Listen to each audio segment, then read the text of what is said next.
L'incendio divampa nel pomeriggio ai magazzini cinesi Aumai di Conegliano, diverse squadre dei vigili del fuoco in azione, chiusa la circonvallazione, non risulterebbero al momento dei feriti.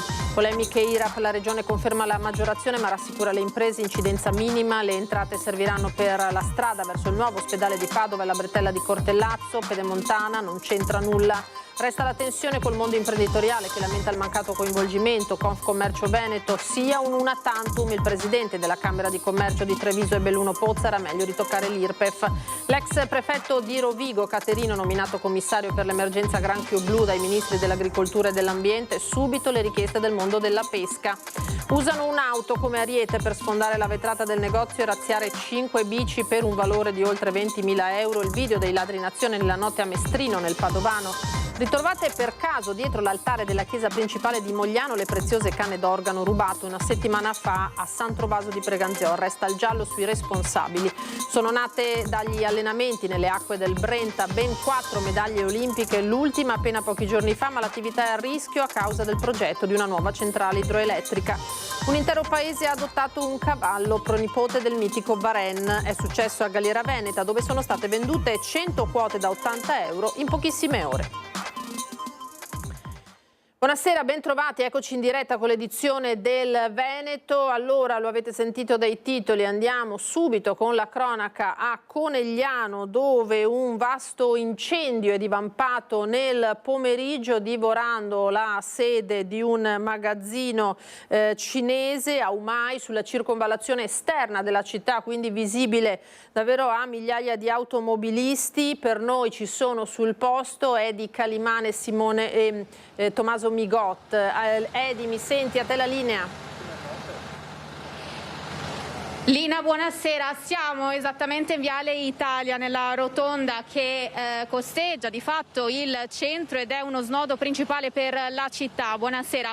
Come vedi alle mie spalle l'incendio è ancora in corso, divampato alle 3 del pomeriggio. I residenti ma anche i proprietari delle attività limitrofe ci hanno raccontato di aver sentito un grosso botto e poi vedersi alzare le fiamme. Noi arrivando vedevamo le fiamme, Lina, fin da Maserata sul Piave. Quindi un incendio che ovviamente è un market, un bazar cinese che dentro contiene moltissimo materiale plastico ma anche bombolette, spray, lacche eccetera. In mia compagnia c'è il sindaco che chiamo, Fabio Chiesa, eccolo qui.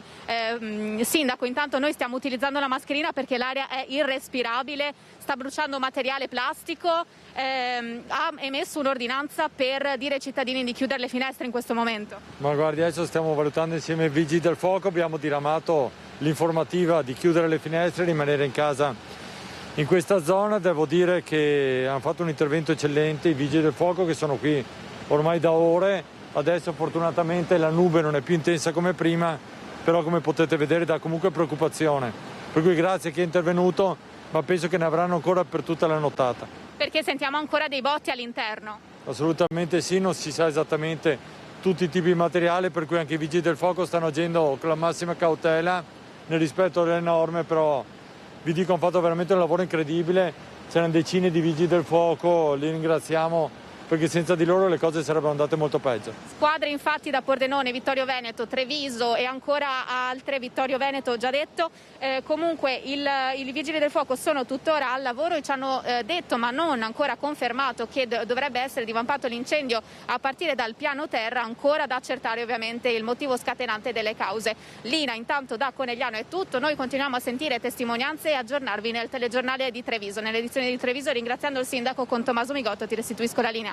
Grazie Edi, grazie a Tommaso Migot, grazie al sindaco Fabio Chiesa, sempre presente quando capitano purtroppo episodi così gravi. Allora noi andiamo avanti e parliamo dell'applicazione dell'addizionale IRAP, tema del giorno. A Palazzo Balbi la giunta regionale ha presentato la proposta delineando quelli che sono i contorni della manovra di bilancio. Sentiamo. L'idea è di applicare rispetto ai 184.249 attività produttive un addizionale per 146.694 di queste allo 0,10 e alle restanti 37.555 lo 0,50. Per un gettito complessivo che dovrebbe aggirarsi sui 45-50 milioni di euro. Ha sintetizzato così l'assessore regionale al bilancio Francesco Calzavara l'ipotesi di applicazione dell'addizionale IRAP contenuta nel bilancio che sarà presentato la prossima settimana e che oltre all'aperta contrarietà delle categorie economiche ha provocato anche l'ennesimo strappo tra Lega e Forza Italia. Eppure l'impatto effettivo sarà contenuto, spiega Calzavara, 14 euro l'anno in più per un bar, 30 per un mini market. A una piccola e media impresa con 1 milione di fatturato l'aumento sarà di 88 euro. A una piccola e media impresa con 1 milione di fatturato l'aumento sarà di 88 euro. A una piccola e media impresa con un fatturato di 5 milioni di euro 438 euro. Questa è un po' annuali. Lo sforzo per compensare minori entrate e incamerare nuove risorse viene chiesto alle imprese, non ai cittadini. Non sarà introdotta alcuna addizionale IRPEF. Riteniamo che sia un contributo assolutamente sostenibile che non va a mettere in difficoltà le aziende che magari stanno vivendo anche momenti difficili in questo periodo, ma che vede la Regione avere bisogno di risorse per riuscire a chiudere questo ulteriore bilancio, l'ultimo dell'era Zaia, 15 anni senza addizionale IRPEF, che ha fatto sì che il Veneto è la regione con la più bassa incidenza pro capite fiscale. 7 euro pro capite quando in Lombardia sono 55, in Emilia Romagna 99, in Lazio addirittura 300. Nelle tasche dei veneti sono così rimasti 17 miliardi. Numeri che da soli per Calzavara bastano a respingere l'attacco del coordinatore regionale azzurro Flavio Tosi, che ha puntato il dito contro il contratto capestro per la pedemontana veneta. Dispiace vedere figure anche di primo piano che rilasciano dichiarazioni che sinceramente non sono coerenti con il loro percorso di amministratore, visto cosa hanno fatto nel Comune di Verona in termini di addizionali. In questa contabilità la pedemontana non c'entra. Costerà qualcosa in più almeno per i primi anni rispetto al piano economico finanziario presentato, non sono cifre disastrose. Per riequilibrarle le strategie sono altre, non solo le attese di un maggiore utilizzo futuro dell'infrastruttura, ma soprattutto l'inserimento in una holding con le autostrade. Attraverso il maggiore gettito fiscale andranno invece finanziate partite definite importanti, tra cui le elezioni del 2025, le ATER e 2 opere stradali attese dal territorio, la Bretella, la strada del Santo e quella di Cortellazzo. Opere di cui parleremo tra pochissimo. Adesso andiamo a sentire le nuove reazioni delle categorie economiche. Per il presidente della Camera di Commercio di Treviso e Belluno Pozza andava semmai ritoccata l'IRPEF. Avrei ritoccato l'IRPEF, avrei ritoccato. Facciamo tutti un po' di sacrificio, però ne beneficiamo tutti, ne beneficiamo. Io so che dà fastidio a tutti, però perché sempre il mondo dell'impresa, appunto. Le spiegazioni dell'amministrazione regionale non bastano e neppure gli esempi pratici dell'esiguità degli importi previsti. L'aumento dell'IRAP a carico di 182.000 attività produttive venete scontenta il mondo economico che si sente già spremuto e vive un Ferragosto tutt'altro che tranquillo. Dopo che alla vigilia dell'illustrazione del provvedimento Confindustria Veneto aveva tagliato corto affermando che a Palazzo Balbi hanno un bel coraggio ad alzare le tasse e il presidente di Casartigiani Veneto Franco Storera aveva annunciato siamo pronti a fare muro, è l'ex numero 1 di Unioncamere Mario Pozza, presidente della Camera di Commercio di Treviso Belluno, a giudicare iniquo l'aumento delle tasse al solo settore produttivo. Ogni tassa che si mette ovviamente dà fastidio, è che però per equità andare ancora sulle imprese non è a mio avviso corretto, bisognerebbe andare su tutta la popolazione veneta, ad esempio in questo caso con l'IRPEF, magari salvaguardando i redditi più bassi ovviamente e qualcosa più li può dare il reddito più alto, perché chi ne beneficerà sarà tutta la regione. Già le imprese sono tassate e un'ulteriore tassa anche se si parla di pochi euro, però ovviamente dà sempre fastidio una tassa in più. Rincara la dose il presidente di Confcommercio Veneto Patrizio Bertin, che parla di blitz ferragostano e sottolinea come il provvedimento, che riguarderebbe solo alcuni codici Ateco, andasse preventivamente discusso e concordato con le categorie. Noi pensiamo che se l'addizionale IRAP deve essere aumentata, aggiunge, sia soltanto una tantum. Secondo Pozza il problema è più generale, l'addizionale IRPEF andava ritoccato da tempo, dice. Bisogna che ci siano risorse per poter rilanciare l'economia. Queste dunque le parole di Pozza. Andiamo a vedere quali sono le opere in cui verranno impiegati i soldi del gettito aggiuntivo che deriveranno da questa applicazione. Le risorse che arriveranno dall'aumento dell'addizionale regionale IRAP sulle attività produttive serviranno anche a realizzare almeno 2 strade che sono insieme un'emergenza e una necessità per il Veneto. Costano 50 milioni ciascuna e verranno finanziate una nel 2025 e una nel 2026. Sono la 308 per l'accesso al nuovo ospedale di Padova e la bretella di Cortellazzo per dare respiro alla viabilità che porta a Jesolo e a Cavallino Treporti. Una è il potenziamento della 308 in allargamento in arrivo a Padova, che è sostanzialmente una necessità finalizzata all'ospedale di Padova e all'accessibilità all'ospedale di Padova. L'altra opera che verrà acceso il mutuo per fare il finanziamento è di fatto la bretella di Cortellazzo. Di fatto adesso questa possibilità di avere questi 50 milioni andranno, la bretella costa circa 50 milioni, quindi andranno sicuramente sulla realizzazione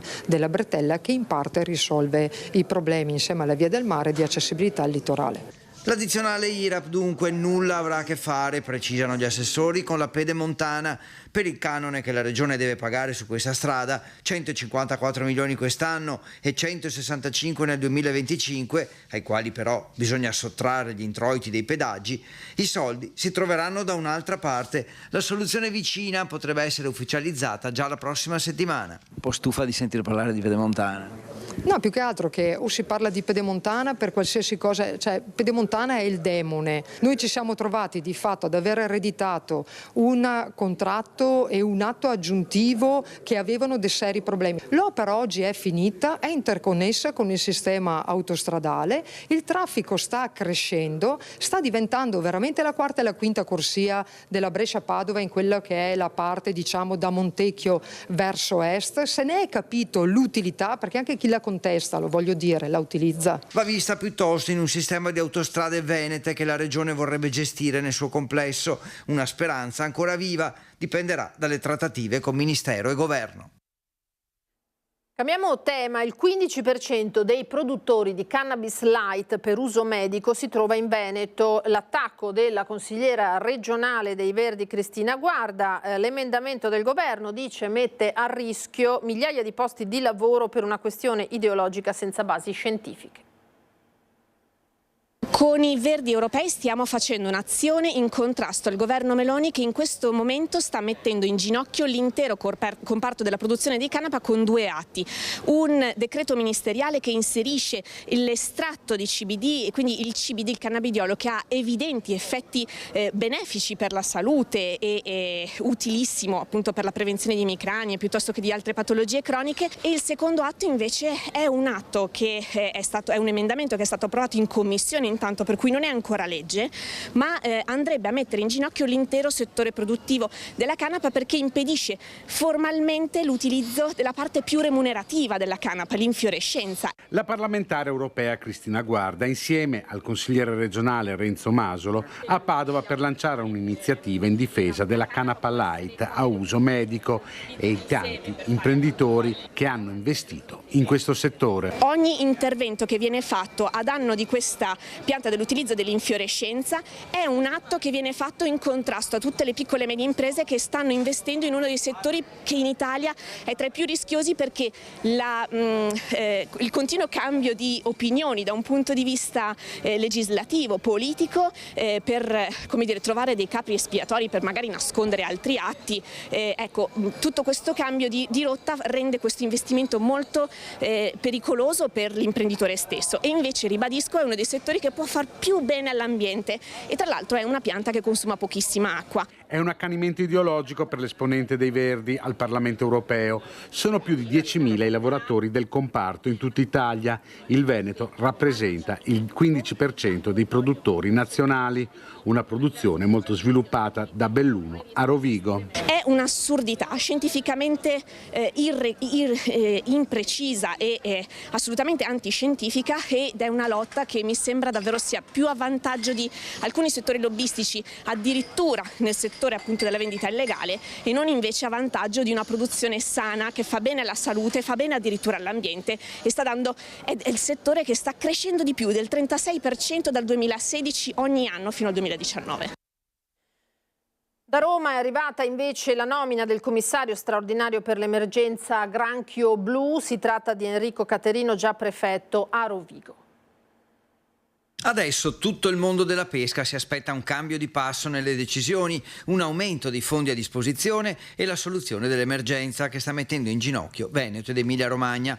L'emergenza è quella del granchio blu. La novità è la nomina del commissario straordinario da parte dei ministeri dell'Agricoltura e dell'Ambiente. Si tratta di Enrico Caterino, già prefetto a Rovigo e Ravenna, dunque proprio nei territori di questa emergenza. Questa nomina, nel naturalmente darci una figura di riferimento che potrà attuare tutti quelle prerogative e quei poteri anche di carattere speciale, sarà per noi un punto di riferimento per implementare la collaborazione tra operatori della pesca, i livelli istituzionali territoriali, in particolar modo le regioni e naturalmente il governo.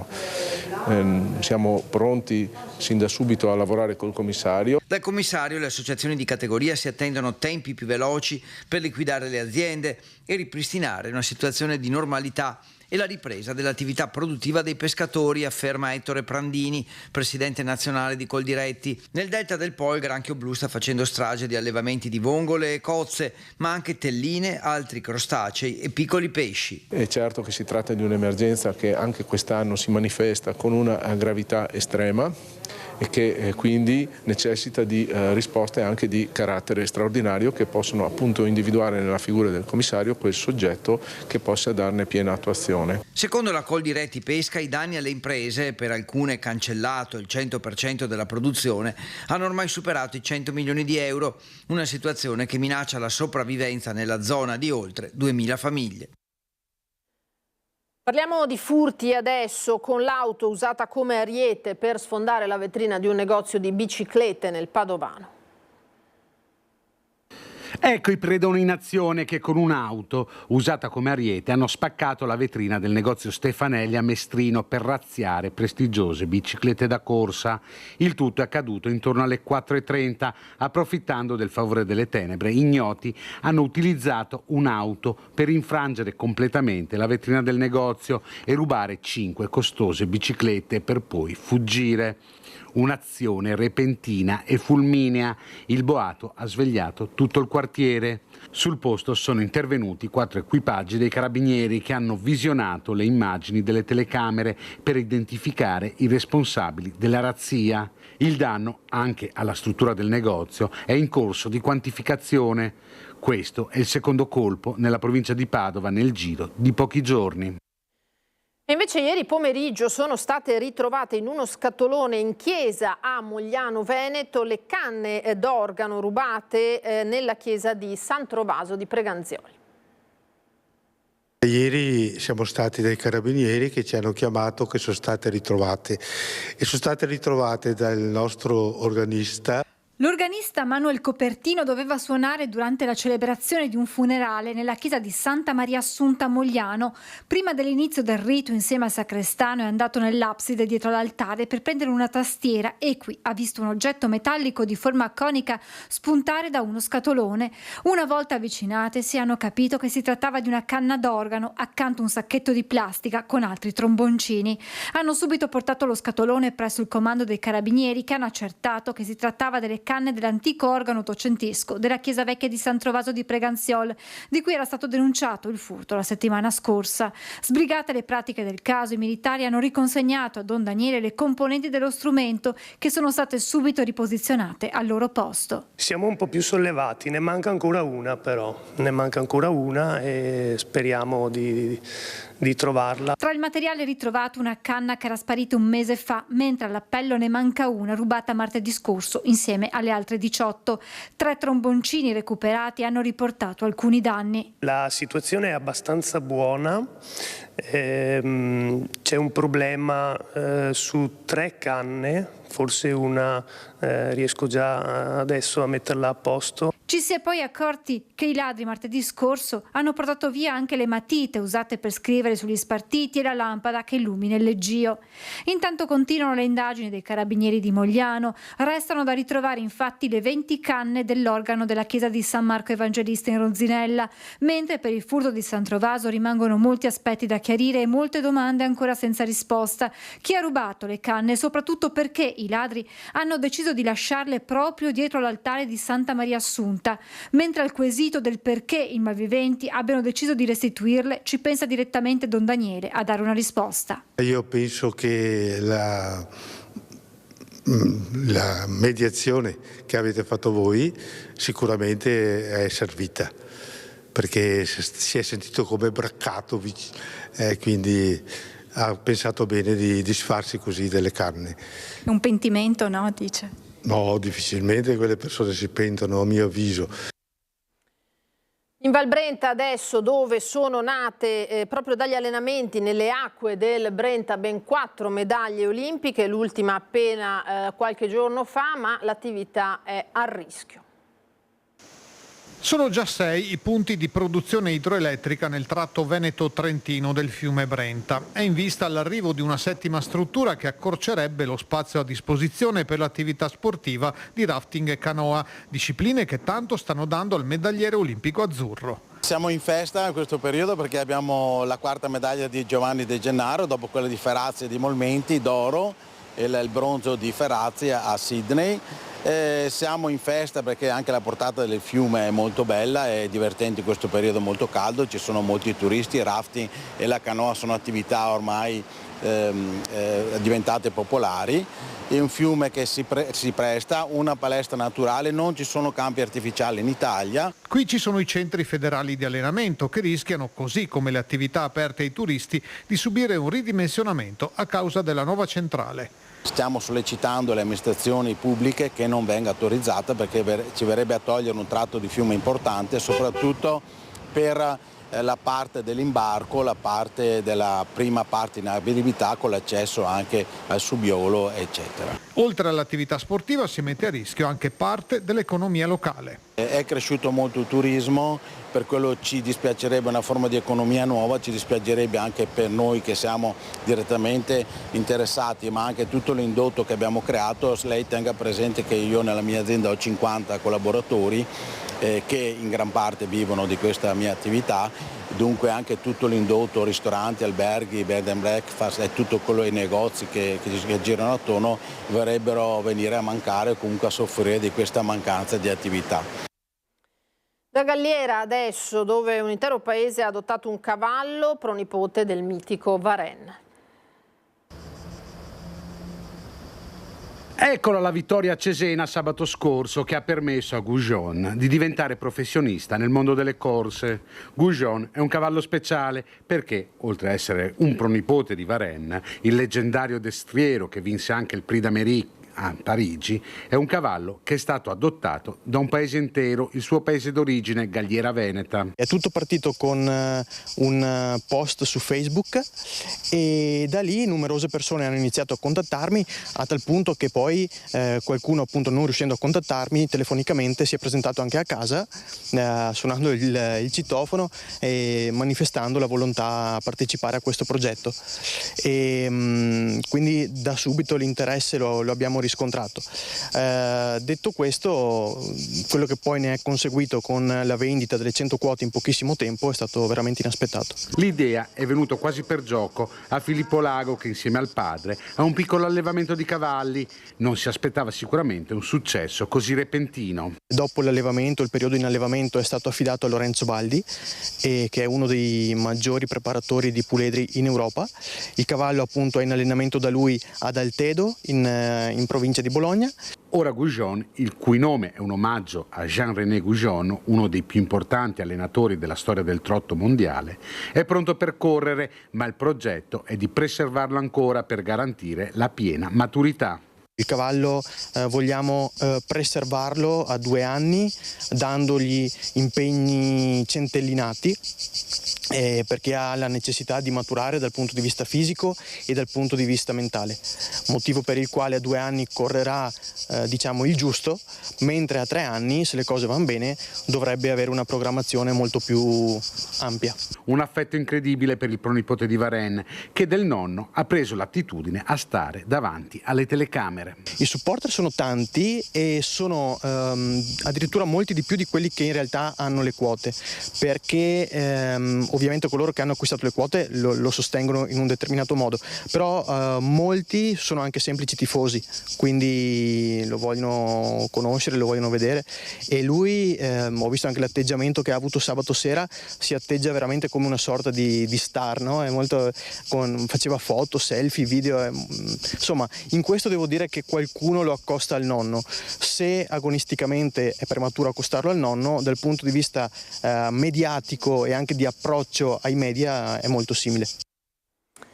Su questo servizio noi ci fermiamo, grazie per essere stati con noi, tra poco l'edizione di Venezia. Arrivederci.